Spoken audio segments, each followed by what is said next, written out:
श्री शिवाय नमस्तुभ्यम। सोमवार का व्रत भगवान शिव को समर्पित माना जाता है। भगवान शिव भोले हैं। वे अपने भक्तों की हर पुकार सुनते हैं और केवल एक लोटा जल अर्पित करने से भी प्रसन्न हो जाते हैं।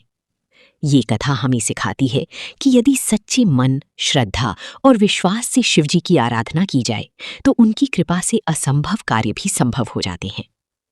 आज हम सुनेंगे सोमवार व्रत की संपूर्ण पावन कथा, जो हमें भक्ति, धैर्य और अटूट विश्वास का सच्चा अर्थ समझाती है। इसलिए कथा को अंत तक अवश्य सुनें। एक समय की बात है। एक समृद्ध नगर में एक बहुत बड़ी और प्रसिद्ध साहूकार का निवास था। उसके पास धन दौलत, सोना चांदी, नौकर चाकर और विशाल भवन सब कुछ था। उसके द्वार से कोई भी याचक खाली हाथ नहीं लौटता था। वो नियमित रूप से दान करता, यज्ञ करवाता, गौशालाओं का निर्माण करवाता और निर्धन कन्याओं का विवाह भी करवाता था। लेकिन कहा जाता है कि यदि जीवन में एक कमी रह जाए तो सारी सुख सुविधाएं भी अधूरी लगने लगती हैं। उस साहूकार की जीवन में भी एक बहुत बड़ी कमी थी। उसकी कोई संतान नहीं थी। साहूकार और इसकी पत्नी दिन रात इसी चिंता में डूबे रहते। उनकी आंखों में हमेशा एक ही प्रश्न रहता, हमारे बाद हमारे वंश को आगे कौन बढ़ाएगा। उन्होंने अनेक उपाय किए, तीर्थ यात्राएं की, ब्राह्मणों को दान दिया, गरीबों की सहायता की, यज्ञ करवाए, मंदिरों में विशेष पूजा करवाई, गौशालाएं बनवाईं। लेकिन इतने प्रयासों के बाद भी उन्हें संतान सुख प्राप्त नहीं हुआ। समय बीतता गया, उम्र बढ़ती गई और धीरे धीरे उनकी आशा निराशा में बदलने लगी।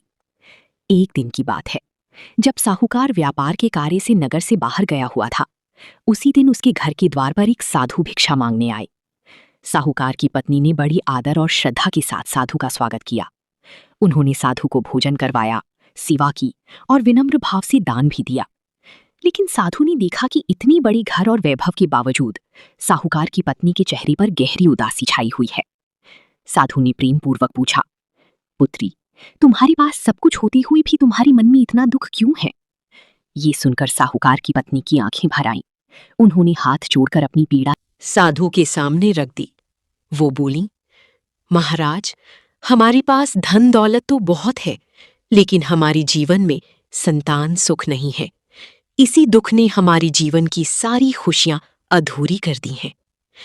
साहूकार की पत्नी की बात सुनकर साधु कुछ क्षण शांत रहे, फिर मुस्कुराकर बोले, यदि तुम सच्चे मन, श्रद्धा और विश्वास के साथ सोमवार का व्रत करोगी तो भगवान भोलेनाथ अवश्य प्रसन्न होंगी। भोले बाबा अपनी भक्तों की हर मनोकामना पूरी करते हैं। इसके बाद साधु ने उन्हें सोमवार व्रत की संपूर्ण विधि और महत्व विस्तार से बताया। साधु के वचनों से साहूकार की पत्नी के मन में एक नई आशा जाग उठी।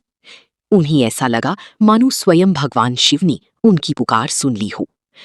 शाम को जब साहूकार घर वापस लौटा तो उसकी पत्नी ने पूरी उत्साह और विश्वास के साथ साधु द्वारा कही गई सारी बातें उसे बताईं।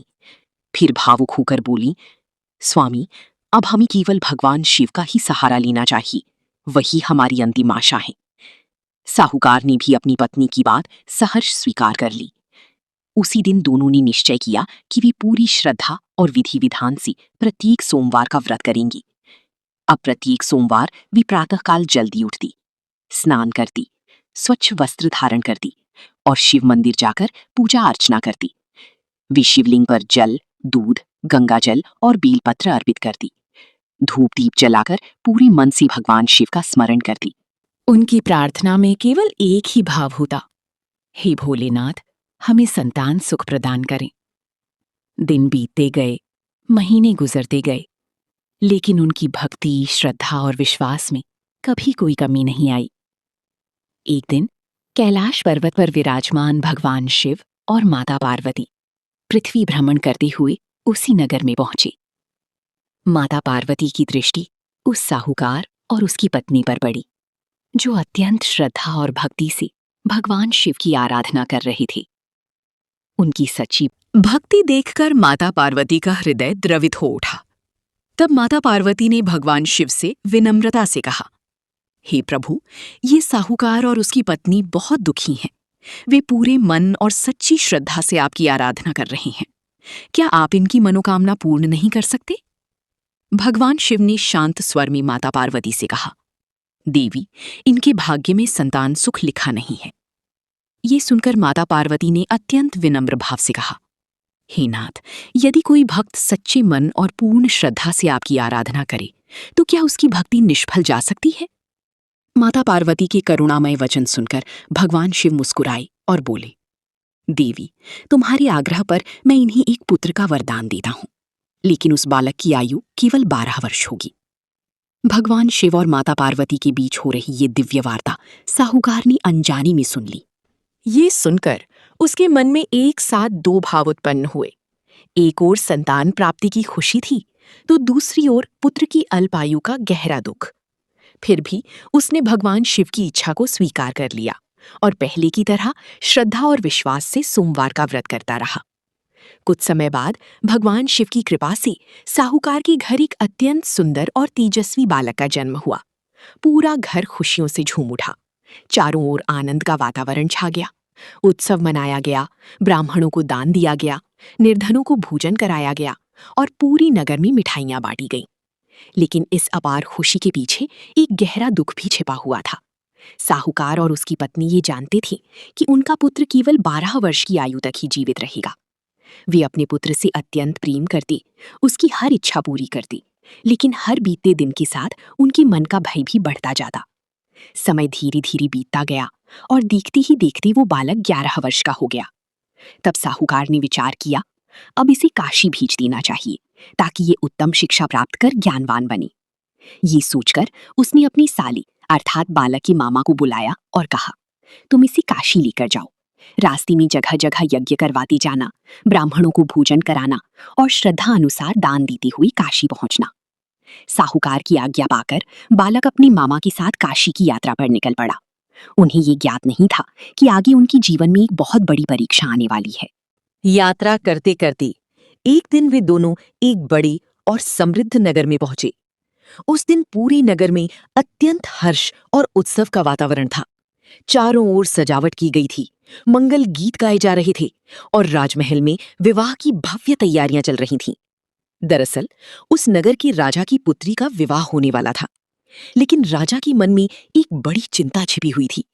जिस राजकुमार से राजकुमारी का विवाह तय हुआ था, वो एक आंख से काना था।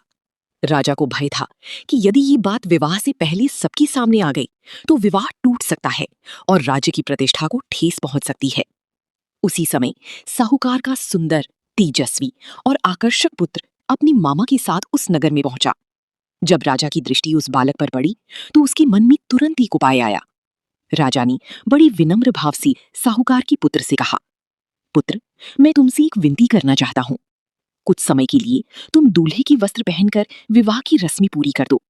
इसके बदले मैं तुम्हें उचित सम्मान और धन प्रदान करूंगा। साहूकार का पुत्र अत्यंत विनम्र और संस्कारी था। उसने राजा की प्रार्थना स्वीकार कर ली। इसके बाद उसने दूल्हे का वेश धारण किया और सभी विवाह की रस्में विधिपूर्वक संपन्न हुई। राजमहल में विवाह संपन्न हो गया और सभी लोग अत्यंत प्रसन्न दिखाई देने लगे। लेकिन साहूकार का पुत्र सत्य और धर्म के मार्ग पर चलने वाला था। वो किसी भी प्रकार का छल अपने जीवन में नहीं रखना चाहता था। इसलिए विवाह के बाद उसने चुपचाप राजकुमारी के लिए एक पत्र लिख छोड़ा। उस पत्र में लिखा था, हे देवी, मैं आपका वास्तविक पति नहीं हूं। ये सब केवल परिस्थिति के कारण किया गया है। आपका वास्तविक पति कोई और है। मैं धर्म और सत्य के मार्ग से हटना नहीं चाहता, इसलिए आपको सच्चाई बताना अपना कर्तव्य समझता हूं। जब राजकुमारी ने वो पत्र पढ़ा तो उसे पूरी सच्चाई का पता चल गया। उसने तुरंत निर्णय लिया कि वो असली दूल्हे के साथ विदा नहीं होगी। उधर साहूकार का पुत्र अपना कर्तव्य पूरा करके अपने मामा के साथ वहां से काशी के लिए प्रस्थान कर गया। काशी पहुंचकर वो बालक पूरी लगन से शिक्षा प्राप्त करने लगा। वो यज्ञ करवाता, दान पुण्य करता और धर्म के मार्ग पर चलता रहा। धीरे धीरे वो अत्यंत विद्वान, तेजस्वी और धर्मात्मा बन गया। लेकिन नियति में जो लिखा था वो समय अब धीरे धीरे निकट आ रहा था। लेकिन समय कभी किसी के लिए नहीं रुकता।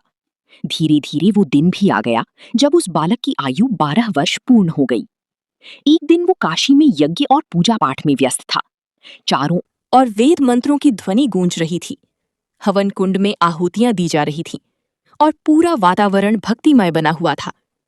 तभी अचानक वो बालक लड़खड़ाकर भूमि पर गिर पड़ा और देखते ही देखते उसके प्राण निकल गए। ये दृश्य देखकर उसके मामा का हृदय दुख से टूट गया। उनकी आंखें आंसुओं से भर उठीं, लेकिन उन्होंने अपने धैर्य को टूटने नहीं दिया। उन्होंने मन ही मन सोचा, सबसे पहले यज्ञ को पूर्ण करना ही मेरा धर्म है। भगवान की पूजा अधूरी नहीं छोड़नी चाहिए। अपने हृदय के असहनीय दुख को दबाकर उन्होंने शांत भाव से यज्ञ की सभी विधियां पूर्ण की। उसी समय भगवान शिव और माता पार्वती आकाश मार्ग से वहां से गुजर रहे थे। माता पार्वती की दृष्टि जैसे ही उस मृत बालक पर पड़ी, उनका हृदय करुणा से भर उठा। उन्होंने भगवान शिव से विनम्र भाव से कहा, हे प्रभु, ये वही बालक है जिसके माता पिता ने पूरी श्रद्धा और सच्चे मन से आपका सोमवार व्रत किया था। कृपया इस बालक को पुनः जीवन प्रदान कीजिए। भगवान शिव शांत स्वर में बोले, देवी, इसकी निर्धारित आयु पूर्ण हो चुकी है। लेकिन माता पार्वती ने पुनः विनम्रता से आग्रह किया, हे नाथ, आपके भक्तों की भक्ति कभी व्यर्थ नहीं जाती। कृपा करके इस बालक पर अपनी कृपा दृष्टि करें। माता पार्वती के करुणामय वचन सुनकर भगवान शिव प्रसन्न हो गए। उन्होंने कहा, ठीक है देवी, मैं इस बालक को पुनः जीवन दान देता हूं और इसे दीर्घायु होने का आशीर्वाद भी प्रदान करता हूं। जैसे ही भगवान शिव ने अपना दिव्य आशीर्वाद दिया, वैसे ही वो मृत बालक अचानक जीवित हो उठा। उसके शरीर में फिर से प्राण लौट आए। ये चमत्कार देखकर उसके मामा की खुशी का ठिकाना नहीं रहा। उन्होंने भाव विभोर होकर भगवान शिव और माता पार्वती को प्रणाम किया। इसके बाद बालक अपने मामा के साथ अपने नगर लौट आया। जब साहूकार और उसकी पत्नी ने अपने पुत्र को जीवित और स्वस्थ देखा, तो उनकी आंखों से खुशी के आंसू बहने लगे। पूरा घर आनंद और उत्सव से भर गया। चारों ओर भगवान शिव की महिमा का गुणगान होने लगा। कुछ समय बाद वो बालक अपनी पत्नी अर्थात राजकुमारी को भी पूरा सम्मान और आदर के साथ अपने घर ले आया। राजकुमारी भी उसकी सत्यनिष्ठा, धर्मप्रियता और अच्छे स्वभाव से अत्यंत प्रभावित थी। इसके बाद दोनों ने प्रेम, धर्म और सदाचार के साथ अपना जीवन व्यतीत किया और जीवन भर भगवान शिव की भक्ति करते रहे। ये पावन कथा हमें बहुत गहरी सीख देती है। सच्ची भक्ति कभी व्यर्थ नहीं जाती। भगवान अपने भक्तों की पुकार अवश्य सुनते हैं। धैर्य और विश्वास सबसे बड़ी शक्ति हैं और सत्य व धर्म का मार्ग हमेशा मनुष्य को सही दिशा देता है। यदि कोई व्यक्ति सच्चे मन, श्रद्धा और विश्वास के साथ भगवान शिव का सोमवार व्रत करता है, तो भोलेनाथ उसकी मनोकामनाएं अवश्य पूर्ण करते हैं। भगवान शिव अत्यंत भोले और दयालु हैं। उन्हें केवल अपने भक्त का सच्चा मन चाहिए। हर हर महादेव। जय शिव शंकर। त्रिशूल। अगर आपको ये पावन कथा पसंद आई हो तो वीडियो को लाइक जरूर करें, अपने परिवार और मित्रों के साथ शेयर करें और चैनल को सब्सक्राइब करना ना भूलें, ताकि ऐसी ही पावन, भक्तिमय और ज्ञानवर्धक कथाएं आप तक निरंतर पहुंचती रहें। प्रणाम। श्री शिवाय नमस्तुभ्यं। श्री शिवाय नमस्तुभ्यं। श्री शिवाय नमस्तुभ्यं। श्री शिवाय नमस्तुभ्यं।